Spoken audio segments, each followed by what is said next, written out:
one of the sickest things that has been happening of late is the prevalence and the pervasiveness of what can only be described as a new kind of pimping or online pimping.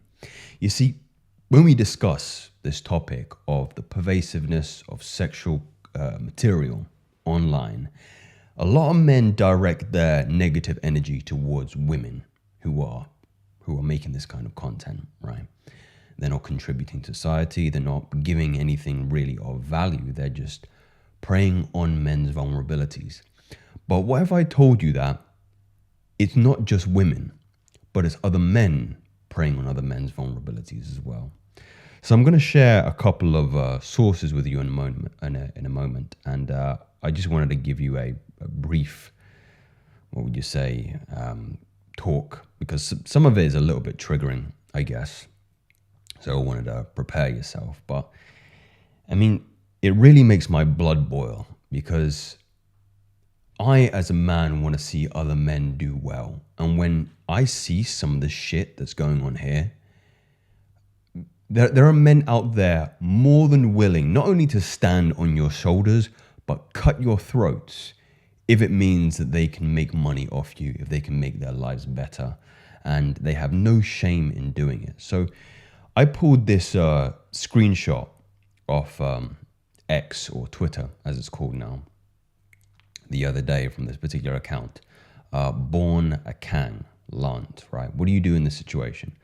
And he's got, 5 degenerate adult entertainers here.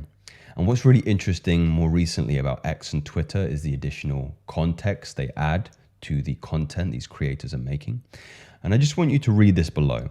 This is yet again another hidden paid advertisement.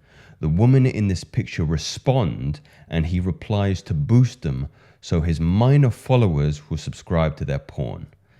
So essentially, I mean, they said it very clearly, is he's got, I think, around 700,000, just shy of 1 million followers on his account.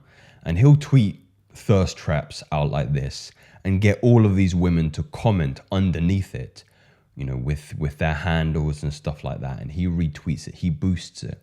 So essentially, they're in collaboration in terms of, okay, I'm going to pay you for this particular post. And so I can capitalize off your male audience to get them sucked into my, my pornography, which is just a crazy thing. And this is happening more and more. I picked this other one up the other day from this particular YouTuber. Now, I'm just going to go through Professor Onrich's tweet here because it adds context to this particular post. So Jack Doherty is a YouTuber for children, right?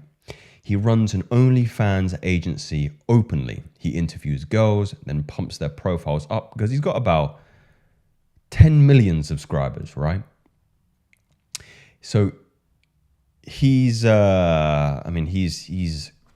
contrasting this with Andrew Tate, and this was an old post, by the way, because Andrew Tate is obviously allowed on this platform.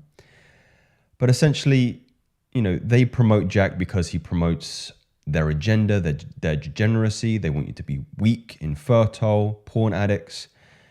And this guy, you can look at his shorts. I don't advise you to check out his content because it's just short skits with these OnlyFans girls on. And again, he pushes their profile to capitalize off his audience. And this is a young kid, by the way. So the next generation are being raised up addicts, pretty much. And I just thought I would hang this one in because this is just absolutely ridiculous. The comments on some of these, I'm trying to rein in the swearing recently because I've been demonetized for it. I would shoot my firstborn son for you. I mean, this is the state of men nowadays, guys. This is your competition right here. This playboy Louis would kill his own son for one night with this particular online harlot. So I guess the premise of this video, guys, is to really watch the sources that you allow yourself to get exposed to, because they don't have your best interests at heart. I did a video previously on this idea that the Fresh and Fit podcast, the Whatever podcast, even some of like Rolo Tomasi's podcasts where they have all these OnlyFans girls on, they have an agreement with the hosts. They only agree to go onto the platform because they know they're going to get a big uptick in their subscribers. And I don't have any proof of this, but I'm sure that is in the arrangement. They talk to these girls and go, hey, when you come on our show, because we've got this many subscribers, you're going to be able to promote yourself and get our audience who we supposedly want to do well. But instead, what we're doing is we're advertising pornography to them. They're coming onto your profile and giving you that revenue. So these guys, they don't give a fuck about you. They don't give a fuck. They do not care. They will stand on your shoulders. They will cut your throats if it means their bottom line gets increased. So protect yourself. Watch who you allow, yourself to give your attention to. And, times are dark at the moment, but, I pray if you expose yourself to healthy, spiritual, and divine sources, then perhaps there's a way out of this degeneracy. And these aren't facts.